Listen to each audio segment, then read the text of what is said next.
I'm Gina Bell, and I'm a storyteller. This is Jars of Arioch, Chapter 8. There is no such place as nowhere. I agreed and was happy to have the company. Benoit was right. I knew nothing about camping or survival in the woods. It sounded like she did, so I was happy for the escort. Having Benoit involved would also mean heavy artillery. I'm sure there were things to fear other than the man in the hat deep in the Smokies. The next 2 days were quiet. The cops had managed to keep the details of the new death close to the vest. All anyone knew was that someone had died at the summit. I assumed the authorities had somehow gotten the wife to stay quiet. I had some good shoes for hiking and warm clothes for the night. I went and bought myself a sturdy backpack and a carton of smokes. I told Kai I was going into the woods to search for the man in the hat, and she wasn't happy about it at all. She kept asking me what the hell I was going to do if we did find him. This I didn't know. In my opinion, he had invited me. The night before we were to leave, Blue began barking, and she wouldn't stop. Jake kept coming to my room to see if I was okay. After 3 a.m., the entire complex was pissed. The only thing that would make Blue stop barking that night was when she was in my room. Kai and Jake finally asked if they could stay with me, and I was happy to allow it. I didn't like being alone at all. I would rather sleep on the floor than be alone again. Hope really helped, but with the constant barking, no one could get any sleep. The second they walked in, Blue went quiet. We smoked weed and finally fell asleep around 4 a.m. I had to get up at 6 a.m. to be ready for Benoit at 7. I had no dreams that night that I remembered. I didn't get to sleep for very long, but the sleep I had was quality sleep. Kai was worried, and Jake wanted to go with us. I didn't want to put anyone in danger. I wasn't worried about Benoit. For some reason, I knew she would be safe. Jake's phone started ringing at just a little before 6 a.m. I heard his sleepy voice. Yeah. You need to be the one to tell Kai that. Yeah, I understand. She's not going to be happy. I'm just saying. Yeah, love you too. Then he hung up. What am I not going to be happy about now? I heard Kai say without opening her eyes. My mother said that Blue has to go with them to see the stairs. Kai bolted from her pillow. No fucking way is my dog going after that monster. I need Blue, Jake. What did she say exactly? I tried to tell her that you wouldn't be happy about any of this, but Mama said it's her destiny. Maybe that's why she wouldn't shut up last night. Oh, give me a fucking break, Kai argued. There would be no way for her to understand what's happening. She's my baby, Jake. I let her go with Hunter and look what happened. No offense, Tracy. Oh, I understand. I had nothing to do with this. I never even thought about taking Blue with us, I responded. A minute later, there was a knock on the door. The dogs both went to the door with their butt wiggles. I knew who it was before I opened the door. Raven stood there. Well, hello, my beautiful girls. Raven bent down to love on each dog. This is the moment they've been waiting for. Are you ready, girls? Both dogs began barking and whipping their tails back and forth. Seems they're ready. Would you and Jake take the dogs out, Tracy? I need a few minutes with Kai. Jake and I went out with the dogs. The morning was cool and still dark. We watched the sunrise as the dogs did their business. They seemed different this morning, slightly more on guard. They sniffed all around the perimeter of the parking lot while trying not to get too far away from us. Hope disappeared for a minute, and I began calling her. She came back with another glove in her mouth. It looked like his glove, but it was smaller. I put it on, and it fit perfectly. I shoved the glove into my pocket, and Raven came down to talk to us. Kai understands now why Blue has to go with y'all. Blue will be going to protect Benoit. Nanny says you'll understand the rest later. Nanny will be with you the whole time. She can go into areas nothing else can. You won't have any phone service in there. I've never been where you're going, but Nanny says she knows the way. She'll help as much as she can. And if you need help, she can call in the cavalry." "What the hell is the cavalry going to do?" I asked. "You have a good point, baby. I don't know. Tracy, what I do know is that these dogs are ready." "Ready for what exactly?" "Ready to protect you both, baby. You have something that you're hiding right now, don't you?" I'm not sure what you mean." "Oh, it's still like that, is it? Tracy, you need to find someone you can trust someday, baby. It doesn't matter what it is, but I need you to know that it's a key." "A key to what?" "I don't know, but that's what Nanny said. Make sure you keep it with you. Apparently you'll need it. And Nanny said to tell you that it was made for you, and only you. Before you start asking me questions, that's all I know. I'm only the messenger, and if she wants you to know more, she would have told me more. There's one last thing she told me. She said to tell you that you made the right decision. We all love you, sweet girl. You're going to be just fine." Raven kissed the top of my head and hopes. Raven pulled out 2 hiking harnesses for the dogs. "These have food and water in 'em for the girls. There's also some goodies for you from Nanny. If you need to, you can put stuff in here too. These girls are strong. They're tough. They can carry things for you if you like. There's also a tracker on each harness, so just in case you guys get lost, we can find you." Benoit pulled up, and we were completely ready. The dogs jumped in the minute she opened the door. "We have a small change in plans," Benoit announced as she got out of the car in her demon-hunting attire. Benoit looked like a warrior. She had a bulletproof vest on with guns strapped all over her. Her hair was pulled back, and she had on a hat that said FBI. Benoit looked like a badass. "Let me guess," Raven asked. "You gonna fly in?" "Y'all really need to stop doing that," Benoit responded. "Yes, we will be dropping into the area the stairs are in. Will you be okay with that?" she asked me. "Hell yeah. This is why you make friends with the FBI. But do you think the dogs are going to be okay with it?" I asked. "The dogs will be fine," Raven answered. "We will each drop with a dog. I think they'll be fine," Benoit said. I hugged Raven and yelled goodbye to Kai, who was standing by the stair with her crutches. She seemed a little teared up. I knew, better than anyone, how important her dog was to her. I felt the same way about Hope. Then she yelled, "Love you, Tracy! Be safe, baby! Love you, Blue!" She turned and walked back inside while wiping away a few tears. Since my grandmother died, no one had told me they loved me. It felt good. We drove to a local small airport, and there was a helicopter waiting for us. It sat on the tarmac, obviously an official FBI helicopter. I reached into my pocket and felt the glove Hope had brought me. The other one had been tested, and it was found to have been made from human skin. I rubbed the glove with my hand and wondered if it had been a part of one of his victims. Benoit was busy with the pilot, so I pulled it out to examine it. It was very stiff. I looked at the inside, and there seemed to be a tattoo on it. A tattoo with the letters MAGA. I shoved it back into my pocket just as Benoit hopped in next to me.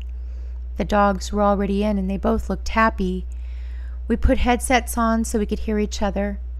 The pilot handed me 2 bands to put around the dogs' ears to protect them from the noise of the propellers.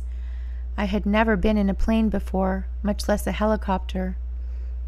The view of the Smoky Mountains was amazing. It took about 20 minutes in the air to get to the coordinates of the stairs. Benoit and Blue were the first to jump out. My heart was pounding out of my chest as the FBI put my harness on, and then Hope's.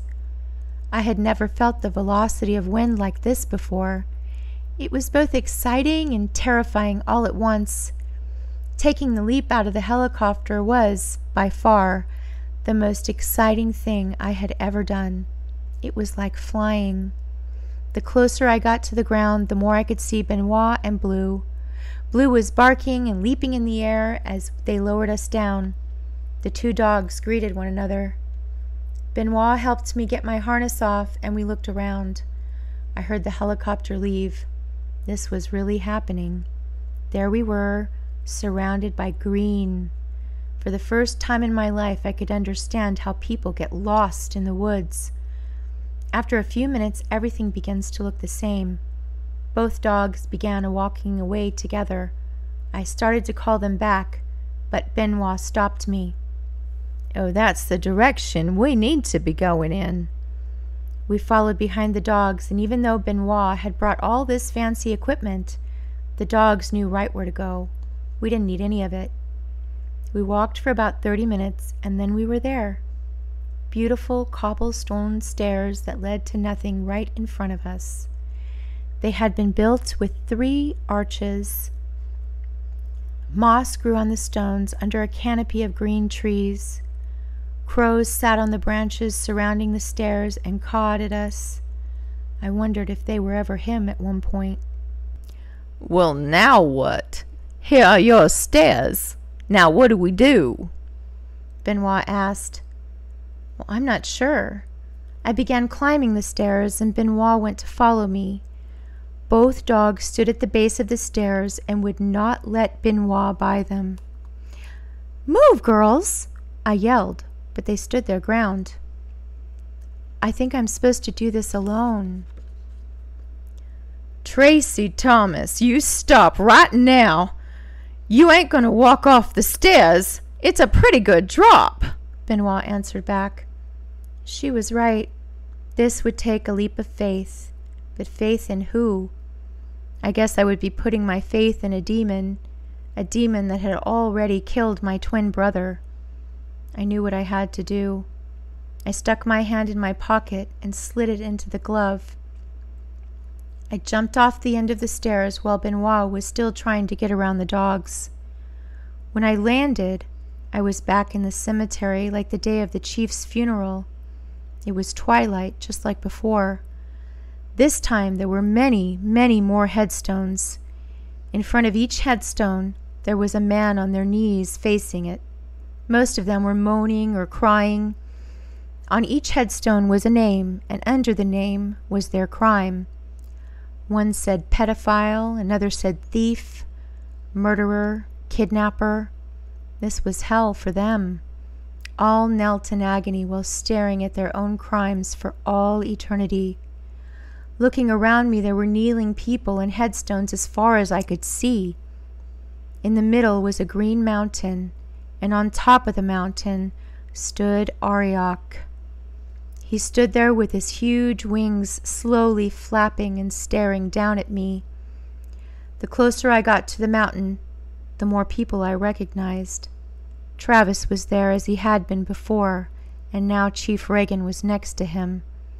I knelt in front of my brother's face. He looked at me with huge tears filling his eyes. I took my gloved hand and touched his face. He winced in pain, and I leaned his head back into my hand. "My baby brother, I'm so sorry this happened to you. I love you no matter what." His eyes bulged as I watched him trying to read my lips.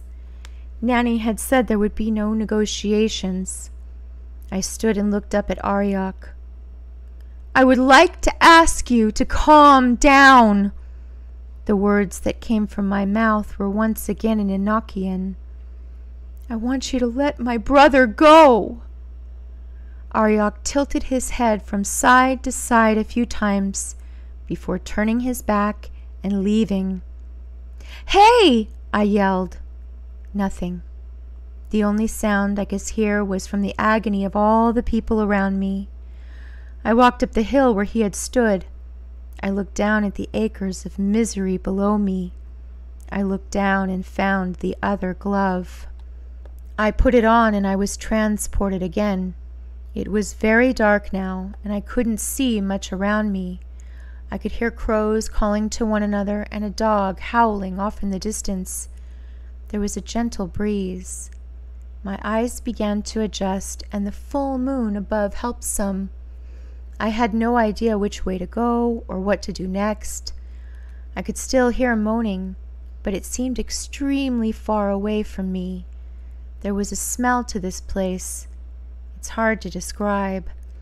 A little like sulfur and decay all mixed up together. As I walked, I saw more headstones glistening off the moonlight. These headstones were not in order like they had been in the cemetery where Travis was.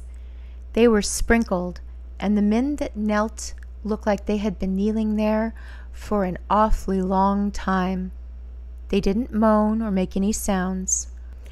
All their hands were hog-tied just like Travis. I got up close to one, and he looked at me like he was pleading for help. I looked at his headstone, and it said, "Serial rapist, murderer, torturer." It was written in Enochian. I could somehow read that now. "I bet your victims begged for help too," I said to the kneeling, damned man. I had seen a few women in Travis's hell. I didn't see any on this level. The kneeling man began to cry, and I could hear and feel violent movement coming at me. An enormous wolf, taller than myself, ran past me so quickly he almost knocked me down. I backed up as the animal began ravenously eating the man's face. The man screamed, and I heard others crying very softly. This was followed by the running of huge wolves through the woods we were standing in. To say I was lost would be a huge understatement.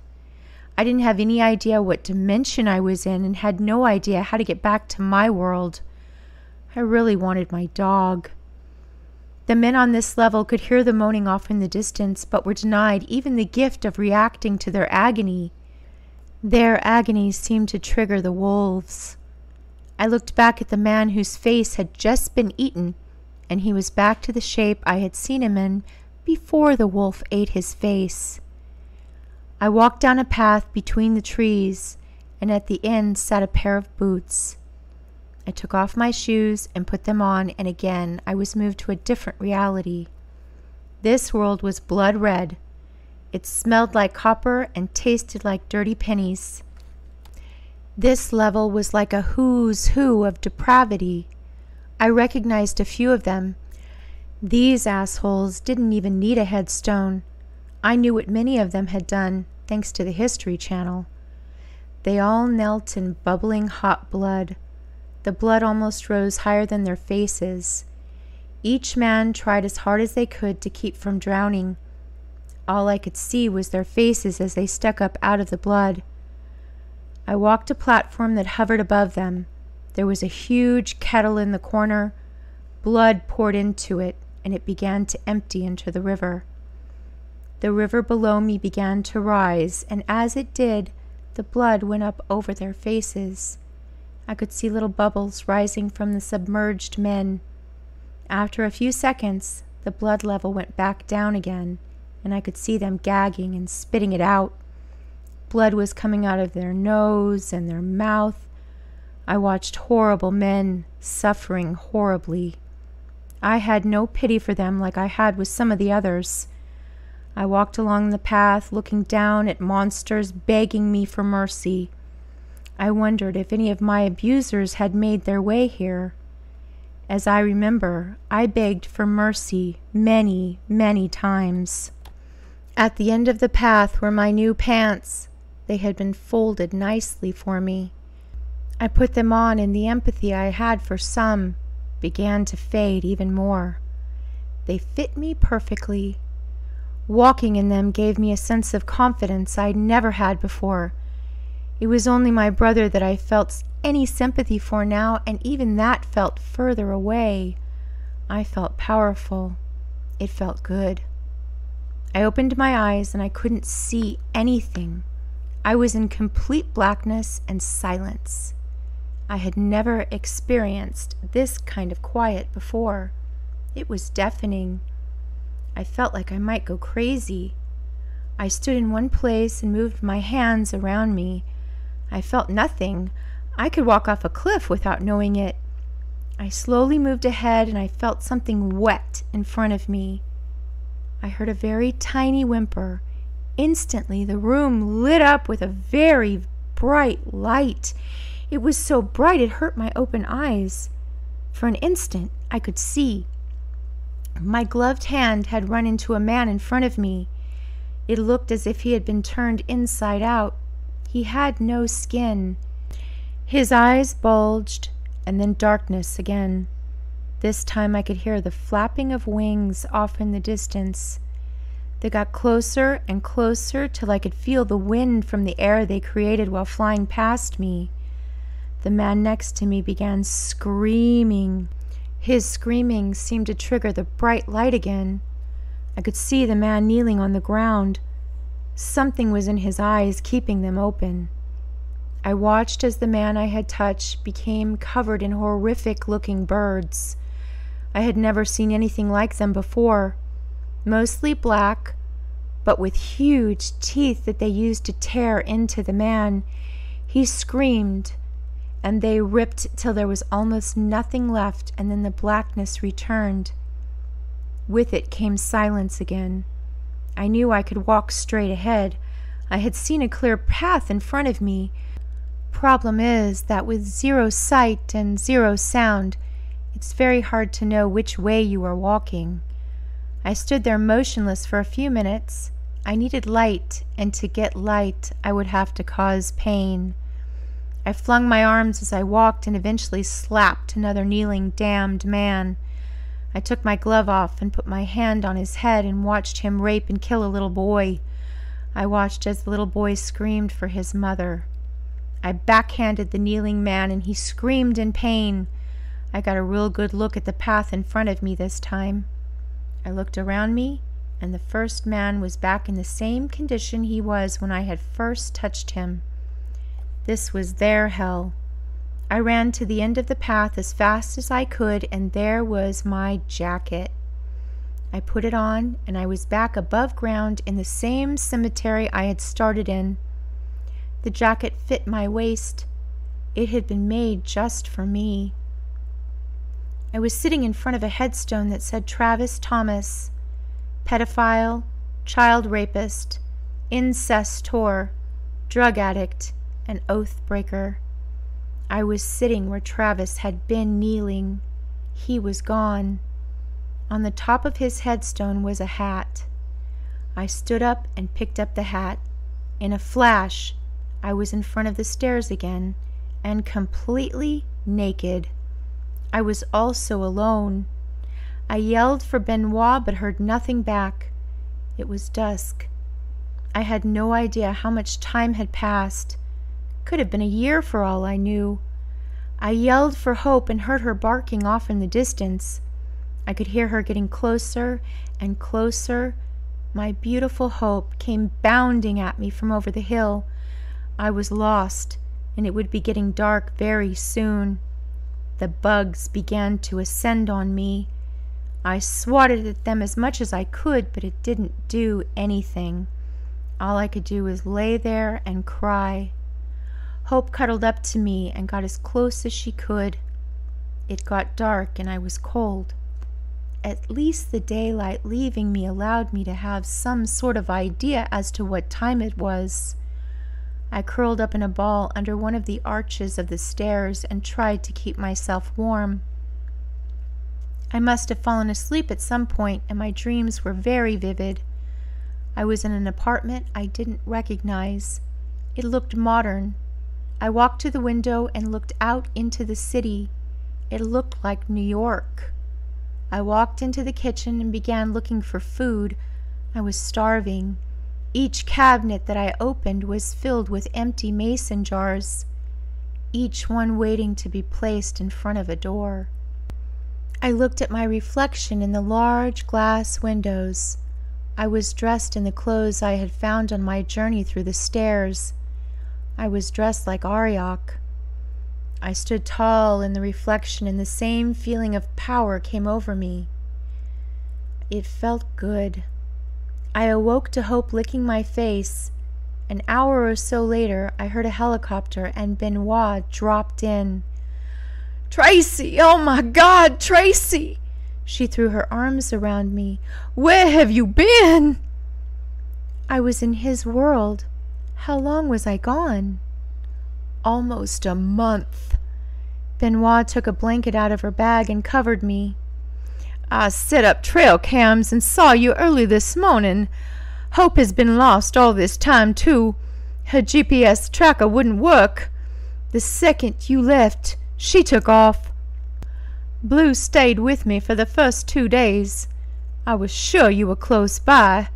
We've had hordes of people out here looking for you. Rangers and all of Raven's family. Nanny kept telling us that you were fine.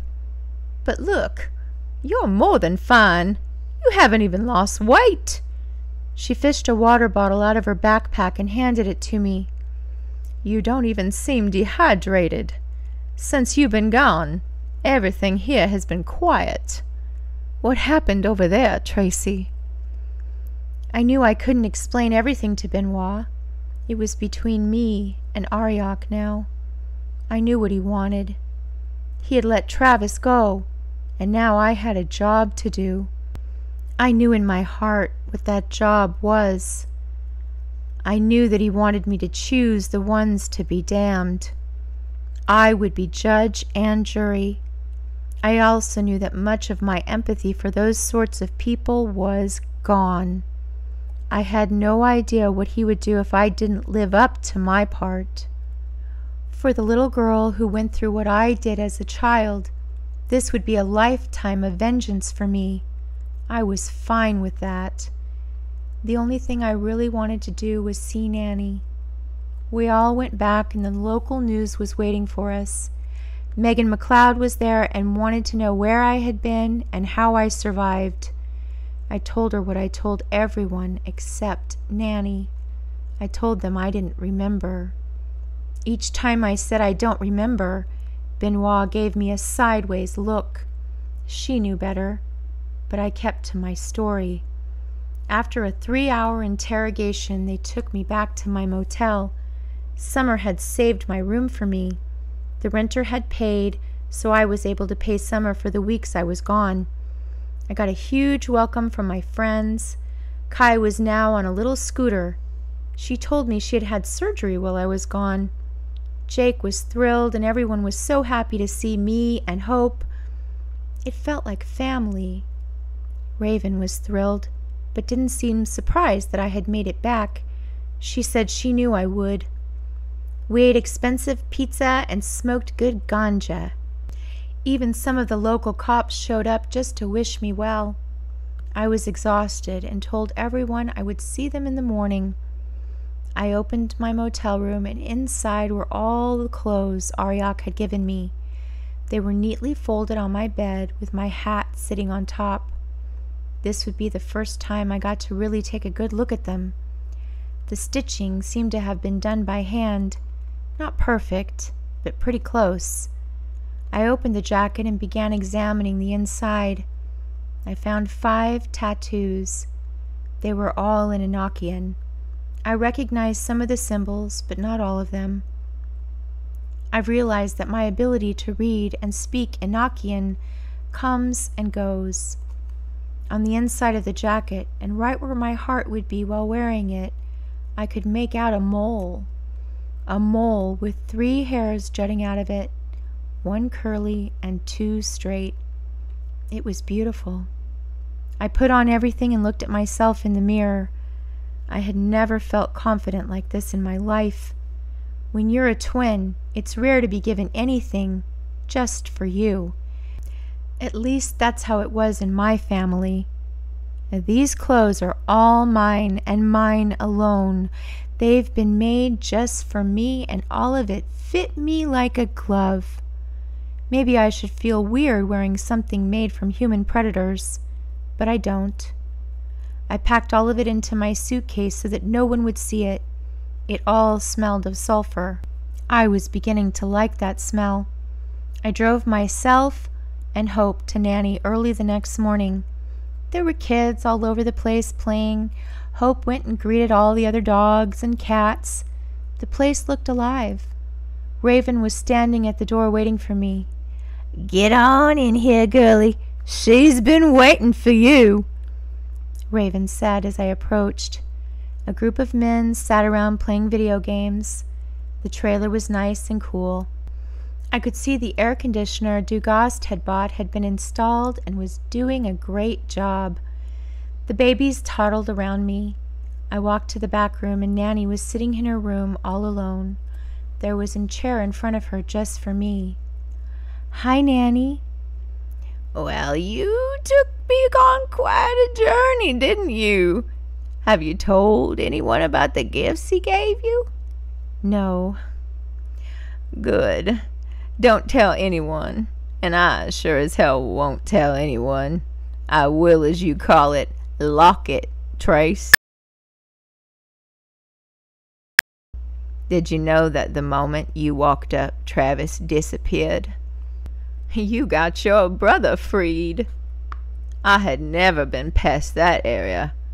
I could only go because I was following you. He never gave me nothing but my ability and the safety of my family. I never got a hat, for Christ's sake. After my walk with you, I understand what he wants from you, girl. Do you?" "I think so." "You gotta stop doubting." "I think he wants me to find his prey for him. Why can't he do that for himself?" "Well, that is a good question, and I have no answer for you. He's been with me in one way or another for decades, but I'm still afraid, and I still keep my dogs close. Make sure you let Hope have a few litters before you fix her. We know what males to put her with to have a better chance at another one." "I was thinking about staying here for a while." Nanny sighed.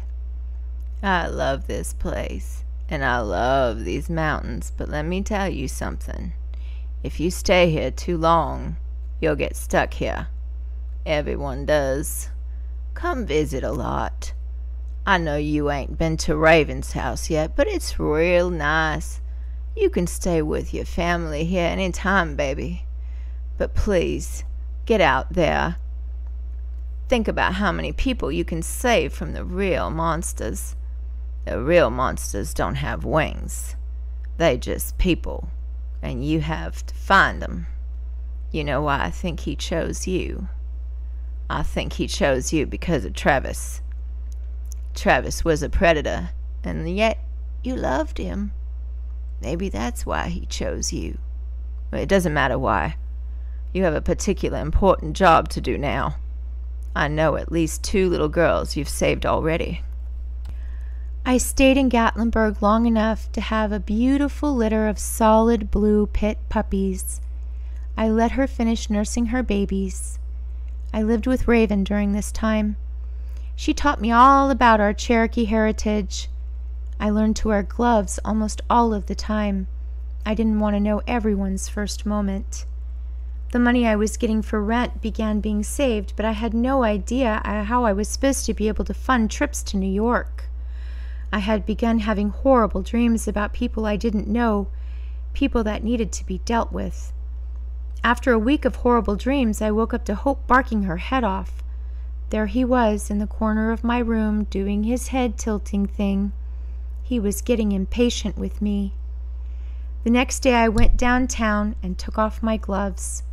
I stood in a heavily trafficked area and put out my hands. The visions began until I got to a real good one. I saw a man robbing a bank. He had a big bag of cash and yet took the time to rape one of the tellers. I watched the middle-aged woman scream and beg him to stop. He sodomized her, and all I could do was watch. I imagined the future of begging he would have. I grabbed his arm, and he jerked it away, which broke me from my trance. I looked at him and instantly apologized. He began walking back up the parkway, so I followed him till he went back to his hotel. He was staying at a genuinely nice place in downtown Gatlinburg. This would be my first real kill. I didn't have anything that belonged to him. I took out a mason jar and put the name of the hotel into it. His death would get little to no media attention. They just listed him as an accidental overdose. The police had no idea he had robbed a bank and raped the teller. He would have gotten away with it. Instead, he became a statistic. The next morning when I got into my car, there was a big bag of cash sitting on the seat of my Honda. I was beginning to understand how this would work.